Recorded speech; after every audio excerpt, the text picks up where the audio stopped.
Hey, thanks so much for hanging out with me today.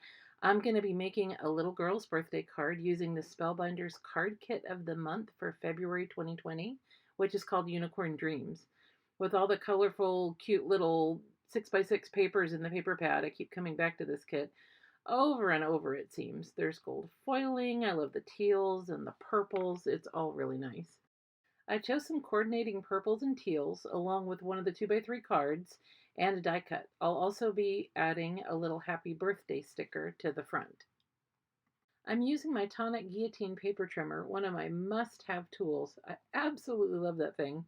I'm cutting my layers to the sizes that I put up on the screen, being sure to cut the pattern paper so that the picture of the rainbows don't lay sideways when I put them on my card. Another two favorite tools of mine coming up here is a Scotch Advanced Tape Glider Dispenser or an ATG gun and a stamping platform. I use those for just about everything I make. I like to get all of my layers put together before I mount them on the card base just in case there's any sort of goofs or I mess up in the stamping.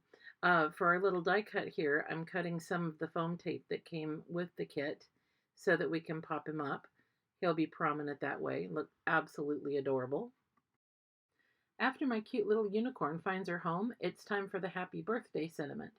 Since it's a sticker, I could just put it directly on the card, but I want to pop it up like I did with our little Miss Unicorn. I'm putting pop dots on the back, but I need to take the rest of the sticky off of the sticker. I use an anti-static powder tool to make that happen. You can also use cornstarch if need be. Those are usually used to help with heat embossing, but that's going to be for another video. Once the sticker's prepped and ready, I can just put it right on my card in a prominent spot.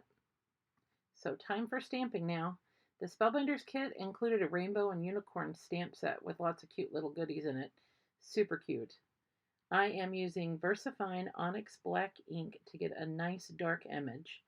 Now the cool thing about a stamp platform is that if it doesn't stamp dark enough the first time, just ink it up again and stamp it again. So cool. I'm adding a little purple kitty die cut also from the kit to the inside for something a little special. And now that everything is done and I didn't screw anything up, I can go ahead and put the top on the card base and call this baby done. See you soon. Have a good day.